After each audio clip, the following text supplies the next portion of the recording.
Hey everybody, let me ask you a question. Have you ever been asked to do something like really risky?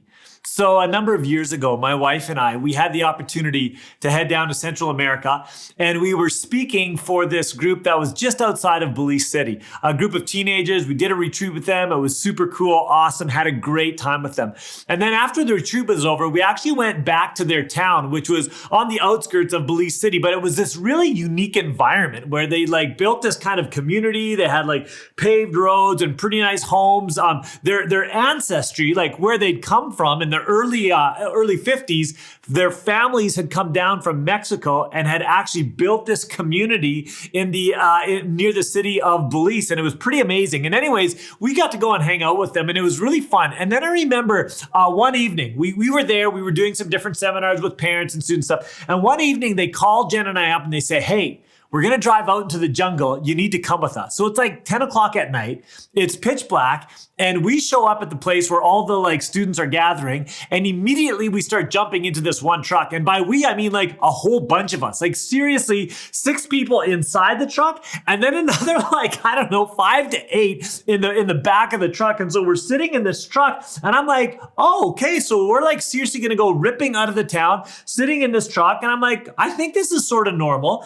Until the dude that's standing in the truck pulls out this belt of ammunition that he literally straps around his shoulder. And then he grabs this great big shotgun and he's just standing there. I'm like, oh, you're seriously going to shoot us? That's so cool. This is a real thing. And so we get going on this truck as we head out of the town into kind of the jungle area. And then this other guy jumps up and he's got this really big halogen light that's attached to the truck battery. And he starts shining it through the jungle. And then as soon as rodents, and they have these seriously big rodents of unusual sizes, comes flying out of the jungle, the dude with the shotgun just starts shooting at them from the top of the truck while we're driving. And I remember just thinking to myself, oh, this is so awesome. Jen and I are now officially going to die. And nobody knows where we are or when we're going to be dead. So I was like, this is so crazy. So we're cruising with the truck through the jungle, shooting at things at speeds that are way out of control. And then all of a sudden they pull into this area and there's all these ponds everywhere, right? And as they shine this flashlight into the ponds, you see these 2 little kind of lights looking back at us all over the ponds. And suddenly I realized these aren't lights or bugs. These are literally alligators. So we are now in swampland with ponds of alligators, and we park the truck and these guys jump out of the truck and 3 of them start to wade into the ponds. And I'm like, oh, hey, hold on. There's things in there that are going to seriously eat you. This might not be the best plan. They're like, oh, no problem. So they start wading into the ponds. And all of a sudden I hear this one guy go, wait, I think I've got one. And he literally jumps into the water and he pulls out a crocodile or alligator. I don't know what it is. It's something that can eat you. And he pulls it out and he goes, I got it. And everyone comes running. He comes running out of the water. And the thing is only this long, but seriously, that head is big and it's got lots of teeth. And I'm where there's crocodiles this long, there's other ones that are way longer. Do you know what I'm saying? So he brings this thing out and he comes to us and I'm just thinking, these guys are crazy. This is crazy risk that they're doing. And all of a sudden he looks at me and goes, Sid, you take the crocodile. And I'm kind of okay. And so I'm just kind of calculating what's the worst thing that can go wrong. It could chew my hand, and don't really need my left hand. So I'll use that one up near the mouth. Right hand, I can. So I take the crocodile from him and I'm holding it. And I'm so excited that I'm actually holding a crocodile in the middle of the jungle.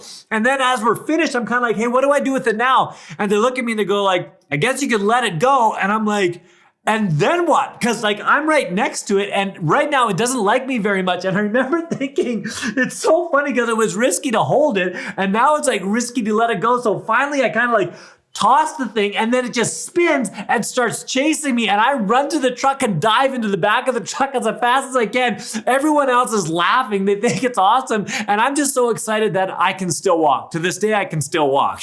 Okay, listen. Here's my question for you. I want you to turn to the people around you and I want you to answer the question, hey, were you ever asked to do something risky? How did you respond? All right, let's go ahead and take some time and do that.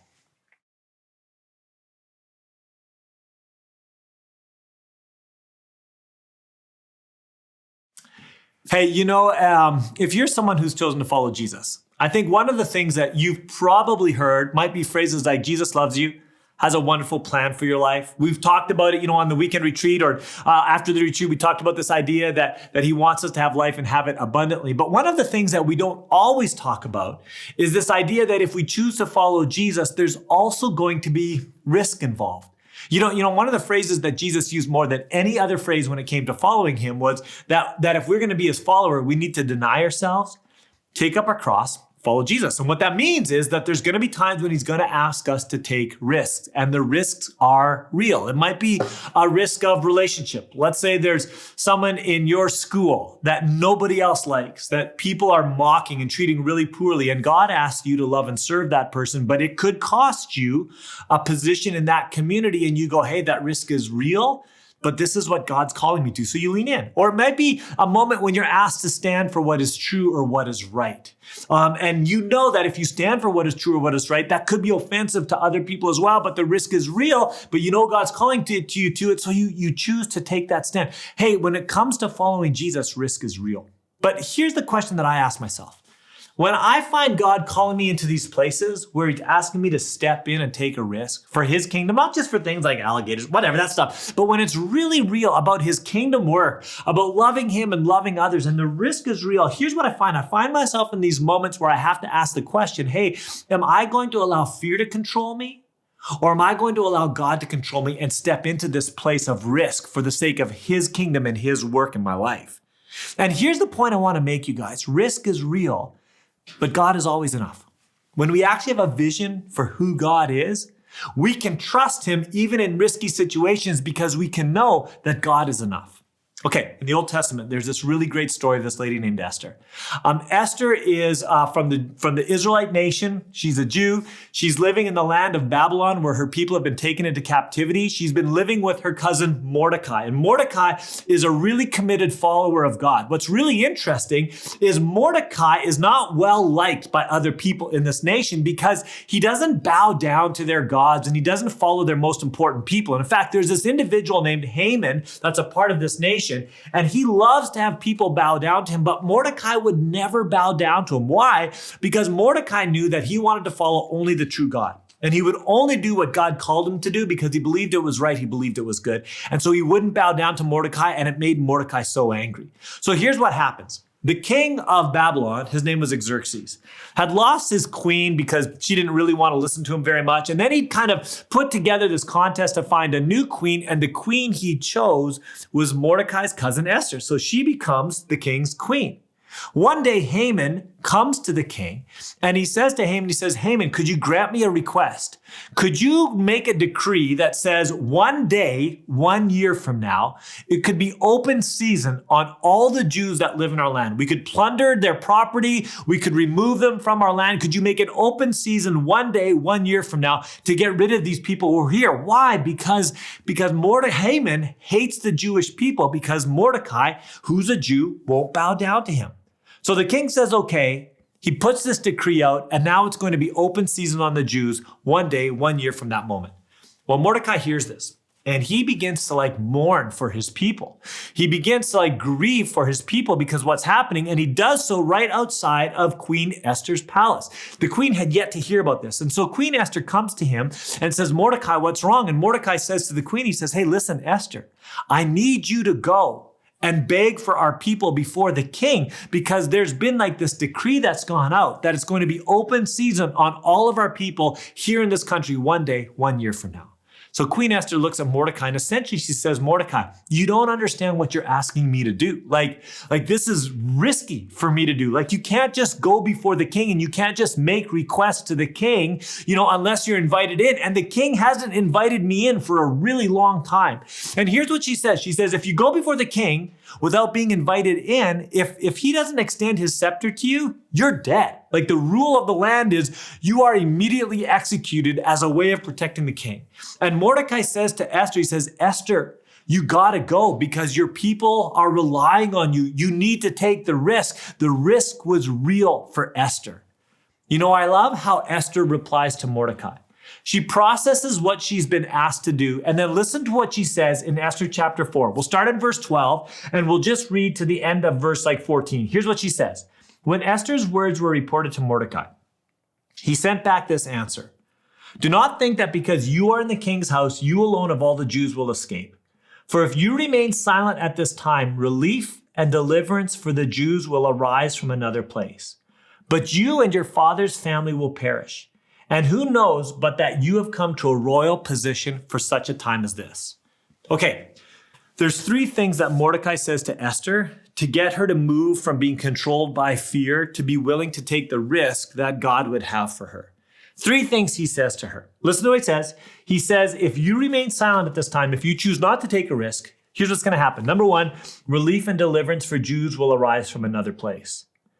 Okay, here's the first thing. It's really interesting. In this Bible verse, in these passages, Mordecai doesn't actually mention God's names once, but his whole reply to Esther has everything to do with God and who God is. So the first thing he says to Esther, he says, Esther, you need to take a risk. Why? Because relief and deliverance from the Jews will arise from another place if you don't do it.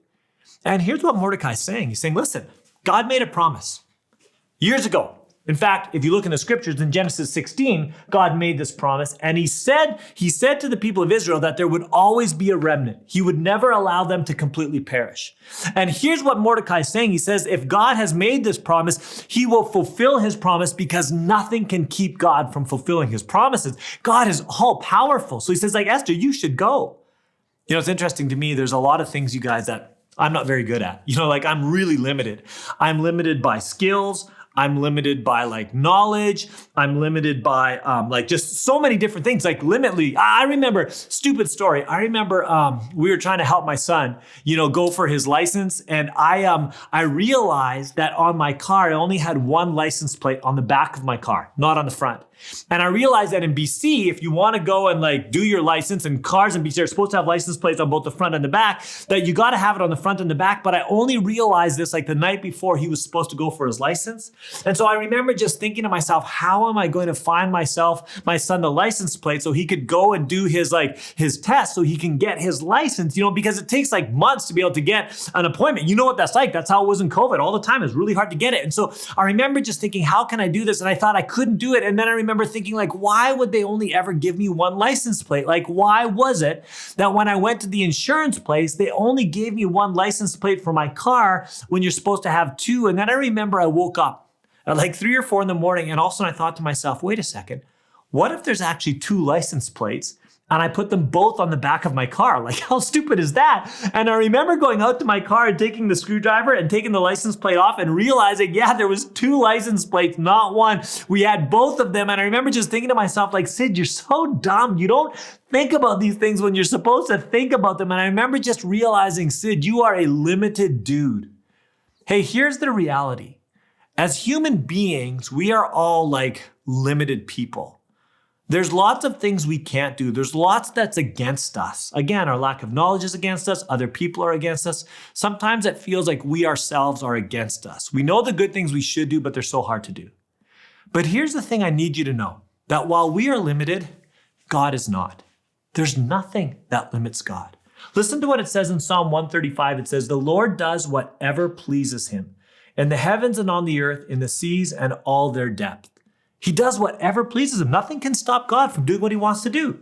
It's so amazing to me when we realize that there's nothing that limits God. We realize that any promise he makes to us is a promise he can fulfill because he's all powerful. So in Romans chapter 8, it says this, what then shall we say in response to this? If God is for us, who can be against us? He who did not spare his own son, but gave him up for us all, how will he not also along with him graciously give us all things? Here's what he's saying, you guys, that if God calls you to do something, he promises that he will give you whatever you need to do it. And we can trust him with that promise because he's powerful. There's nothing that limits God. And when he is for us, he says, who can successfully be against you? Who can keep you from being able to do what I want you to do? So here's a question for you. Hey, is there a situation in your life right now that feels too big for you? Would you spend some time just acknowledging God's power and entrusting that situation to him? Would you talk about that in your group and just spend some time saying, hey, I think this is what God would have for me. It feels too big for me, but I know it's not too big for God. Could you give me faith so that I can move and do the risk you'd have me to do? First thing Mordecai says to Esther, he says, hey, listen, Listen, like God's going to fulfill his promise. Nothing can keep him from fulfilling his promise. But you need to step in because he's calling you, okay? Here's the second thing he says. He says, relief and deliverance for the Jews will arise from another place, but you and your father's family will perish. This is so weird to me. Mordecai comes to Esther and says, Esther, like if you don't do this, you and your father's family will perish. If I'm Esther, I'm saying to Mordecai, hey, wait, you get it wrong, Mordecai. If I do this, there's a good chance I'm going to perish. Like, you're saying if I don't do it, I'll perish. I'm saying if I do it, there's a good chance I'll perish. You see, if I'm Esther, I'm saying to Mordecai, like, hey, listen, this isn't safe for me. There's nothing about this that's safe. Hey, let me be really straight with you for a second, you guys. If you choose to follow Jesus, if you choose to say, hey, God, my life is yours, it's not mine. I'm in. Whatever you want, I'm in. I need you to understand something, that God does not promise you that your life will be safe. In fact, the reality is he's going to call you into situations that aren't safe because the risk is real. It's true. There is risk in what God asks us to do. It's absolutely true. But here's what we know for sure, that while God's call on our life is not safe, it's always good. That whatever he's asking us to do is good, not only for us, but always good for others. His call is not just right, it's always good. And he's asking us to lean into this space. He's asking us to do what's good, even when it's not safe. And here's the great news. When he calls us into these spaces that are difficult and hard and scary, what we know is that he is there for us, that it's not our strength we rely on, it's his. Listen to what he says. He says, I am the true vine and my father's a vine dresser. Every branch in me that does not bear fruit, he takes away. But every branch that does bear fruit, he prunes, that it may bear more fruit. And here's what he's saying. He's saying, hey, I'm going to call you into dangerous spaces, spaces that are hard, even some spaces where there'll be some hurt, but I'm doing it to prune you, to change you, to shape you, to make you something better. Even though it's hard, what I'm doing is good. And it's not just good for you, but it's also good for others. And so he calls in to say, okay, the risk is real, but I'm in. I'm in God. Hey, here's a question for you. Is there something hard that God's asking you to do that doesn't feel safe? Maybe it's with your friends. Maybe it's in your school. Maybe it's taking a stand on something. Hey, I remember when my son Cole went to KSS and in grade 12, they wanted to do like the grad kidnapping. You know what I mean? And he was pretty excited to be a part of the community, absolutely. But as they were coming to kidnap him, one of the things he just said, hey, you guys, like, I'm not going to go drinking with you. I'm committed to not getting drunk because I don't think that's good for me. I don't think it's good for others. So that's just not going to be part of my deal. And I remember when he said that, he didn't really realize what was at stake, but what happened was nobody showed up. The other thing that happened is they trolled him on the social media platforms at school, and it cost him in terms of like his social positioning. It was real, but God was good. He was doing something good in his life, and he was working through him to do something good in others, to lead people into a better way. The risk is real that God's calling you to, and it's not safe, but it's good. Finally, Mordecai says this to Esther. He says this, relief and deliverance for the Jews will arise from another place, but you and your father's family will perish. And who knows but that you have come to a royal position for such a time as this. And here's the final things he says. He comes to Esther, he says, listen, God has called you to this time. You are the one he wants in this moment. He is equipped, prepared, and called you in this space. Now, this is interesting for us. I don't know about you, but every once in a while, when I hear God asking me to step out, to maybe serve someone, to stand for something, to do something, what I often do is start comparing myself to other people. And I go, hey, God, you should use them. Like, they're way better than I am. They're way more prepared than I am. Why don't you use those people? And here's what I keep hearing God say. He says, hey, I didn't call them for this one. I called you. And the other thing I hear God saying is he's saying, you might not feel like you have what it takes, or you're not strong enough, you're not smart enough. And he goes, that's awesome. That's exactly why I called you. Why? So that when you trust me and you take the risk, you don't let fear control you, then I do something powerful through you. What you get to do in that moment, instead of looking at yourself and going, look how great I am, the option you have is to look at God and say, look how great God is. That's why he calls us. If you don't feel like you have what it takes, if you feel like you're weak, you feel like you're inadequate, you're probably in a pretty good spot. I mean, listen to what Paul said in 1 Corinthians chapter 1 talking about this. He says, brothers, think of what you were when you were called. Not many of you were wise by human standards. Not many were influential. Not many were of noble birth. But God chose the foolish things of the world to shame the wise. He chose the weak things of the world to shame the strong. He chose the lowly things of this world and the despised things and the things that are not to nullify the things that are, so that no one may boast before him. It is because of him that you are in Christ Jesus, who has become the wisdom from God. That is our righteousness, holiness, redemption. Therefore, as it is written, let him who boasts, boast in the Lord. Hey, the reason God called you, in one sense, is because you don't have what it takes. And that way, when you step out and you go, okay, God, I don't have it, but I'm into whatever you call me to do, and he does something awesome, we just stand back and go, wow, did you just see what God did? He is amazing. He is so good. And then we go, okay, let's do it again. Whatever you want, God, I'm in. Let's do it again. Not because I'm so great. It's because you're so great. Let's do it again. Hey, here's the reality.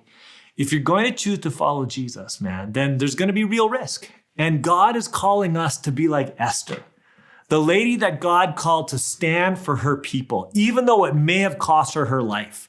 And when she wrestled if she should go forward with it, her cousin Mordecai came to her and said, yes, the risk is real, but God is enough. God is powerful. There's nothing that can keep him from fulfilling his promises.